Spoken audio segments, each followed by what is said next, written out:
देश के कई राज्यों में अनोखे तरह से मनाया जाता है दशहरा सेलिब्रेशन। देखने विदेशों से आते हैं सैलानी। देश और दुनिया में दशहरे का त्योहार पूरे धूमधाम से मनाया जा रहा है। इस त्योहार को पूरे भारत में अलग अलग तरीके से मनाया जाता है। देश की कई जगहों पर दशहरे के त्योहार को हर्षोल्लास और भव्यता के साथ सेलिब्रेट किया जाता है। वहीं विजयादशमी की जश्न में शामिल होने के लिए लाखों की संख्या में सैलानी एक जगह से दूसरी जगह जाते हैं और दशहरे के इस पावन पर्व को मनाते हैं। देश की कई जगहों पर दशहरे को अलग अलग नामों से भी जाना जाता है, जिसमें विजयदशमी, दशहरा, दसईं आदि नाम शामिल हैं। दशहरा हर साल नवरात्रि के अंत में मनाया जाता है। देश की इन बहुचर्चित जगहों दशहरे का त्योहार कैसे मनाते हैं, आइए जानते हैं।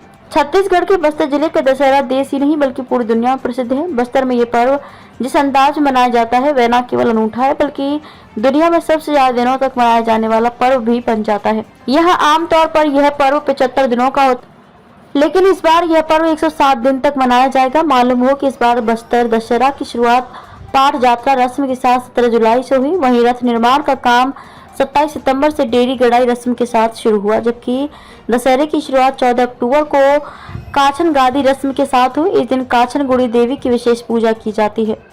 कोलकाता। पश्चिम बंगाल में दशहरे का त्योहार पूरे धूमधाम से मनाया जाता है। यहाँ दुर्गा पूजा का एक अलग ही महत्व है। नवरात्रि के दिनों में बंगाल के अलग अलग जगहों पर पूजा पंडाल भव्यता के साथ बनाया जाता है। हालांकि पश्चिम बंगाल की राजधानी कोलकाता में इसको बड़े पैमाने पर धूमधाम से मनाया जाता है। यहाँ पर पंडालों को अलग अलग थीम पर बनाया जाता है और माँ दुर्गा की पूजा अर्चना की जाती है। यहाँ पर पंडालों को देखने के लिए श्रद्धालु देश ही नहीं विदेशों से भी आते हैं। पश्चिम बंगाल में दशहरा के अंतिम दिन सिंदूर खेला का बहुत ही पुरानी परंपरा रही है, जिसमें महिलाएं एक दूसरे को सिंदूर लगाती हैं और मिठाई खिलाती हैं। मां की विदाई की खुशी में सिंदूर खेला मनाया जाता है। महाआरती के बाद विवाहित महिलाएं देवी के माथे और पैरों पर सिंदूर लगाती हैं, फिर एक दूसरे को सिंदूर लगाने की परंपरा है।